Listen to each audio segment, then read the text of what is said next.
briefly look at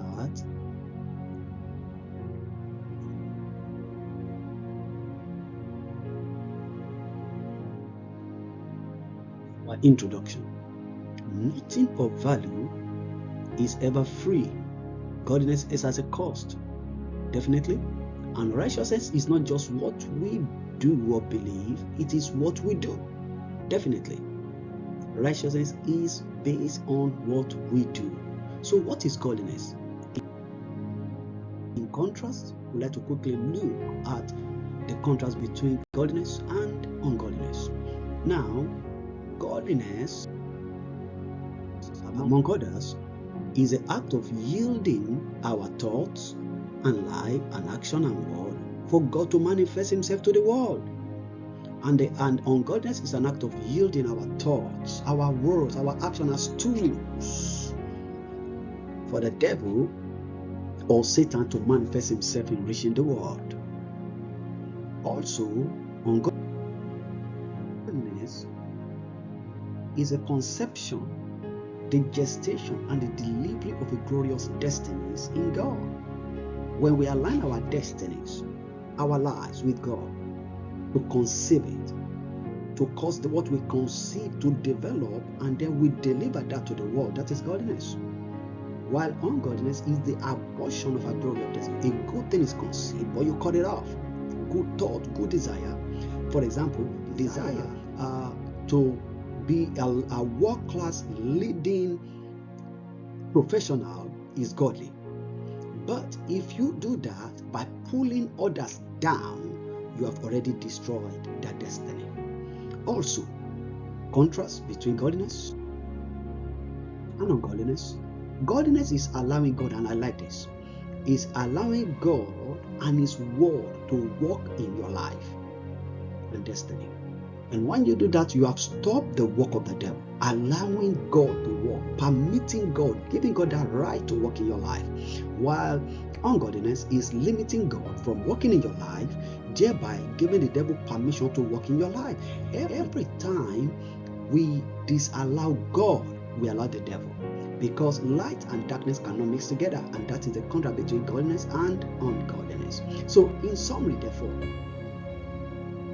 godliness is godlikeness, Christ-likeness, unveiling Christ, showcasing God. Men see you, men see what you do, and they can reflect it back to God, because this is just like the nature, the character of God.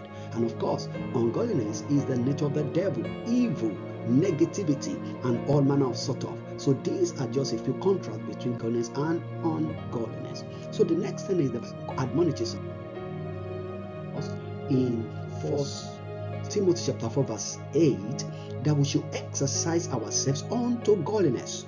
Exercise, practice it, consciously engage it. That's what it means. Exercise is what you do consciously, and when we exercise ourselves, we have a goal. The goal is to build our strength or build our muscle. So we can build our godliness muscle, we can build our godliness strength by exercising it. So the question is, why then would the word of God ask me to build myself on the God? Why can't I just decide to do it?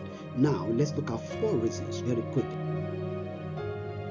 4 reasons. Number 1, why we must build ourselves to godliness is because if we do not, ungodliness will set in, and ungodliness will birth failure and defeat. Number 2, ungodliness will stir up shame and reproach. Number 3, ungodliness will cause fear and dread. Number 4, it will block our access to divine favor. So, ungodliness will birth failure. Ungodliness will bring shame and reproach. Ungodliness will stir up fear and dread. And lastly, ungodliness will block our access to divine favor. Now, in summary, how then do we deal with the forces of ungodliness? Number 1, lay aside every root and sin. Lay them aside, drop them. Number 2, flee from all the traps of evil. And then number 4, keep right company. Keep right company. These 3 keys will empower us to see that overcome the forces of wickedness. Lay aside every weight that besets us and let us run.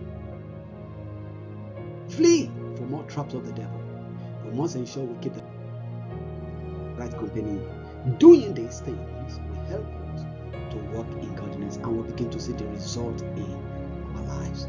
It's a good thing to have a time with you today, and I trust the Lord that the blessings of heaven are going to multiply in your life. God bless you. Have a wonderful day. Till I come your way again, keep winning with Jesus.